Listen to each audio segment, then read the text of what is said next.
Today we're gonna flip my first table. I've had my eyes out for a round table and I finally found it. I found this table at the thrift store for $19.99, and when checking out I applied a 10% discount and got this table for only $18. Although the wood is beautiful, it doesn't quite fit my space. I'm attempting for a more modern look that kind of lightens up my area. I am first going in with a white chalk paint on the base of this table. It creates this very beautiful matte finish. Unfortunately there was a little crack, but I fixed that really quickly with some wood filler. And I went in and hand painted some detailing on the edges here to give it a more rustic look. I honestly think that this is my favorite part of the whole project. I love how it turned out. And then this is when everything went downhill. This table is topped with a veneer that I try to remove with hand sandpaper. It didn't work, so I quickly moved on to my orbital sander, which I got super impatient with, and I moved on to the belt sander, which is where it all went wrong. The belt sander was just way too powerful for the veneer and quickly took the veneer off, which meant that my only option was to paint the tabletop when I initially really wanted to stain the tabletop. I decided to first go with the color gray. I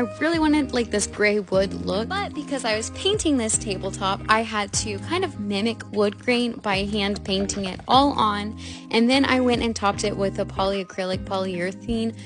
On this little middle layer here, I actually wrote in a Bible verse, and then it was time to put it all together, and this is how it turned out. Again, this is the before and here is the after. Definitely feel like it's a lot more modern and looks better in my space, but I actually didn't keep this tabletop. The very next day, I sanded the whole thing down and went for a more natural wood look to add some more color and warmth to my space. I definitely learned some things with this furniture flip, as it was my first table flip, but I'm really happy with how it turned out. So yeah, not too bad for being under $30. Let me know down below though, do you like this natural wood or the gray wood look?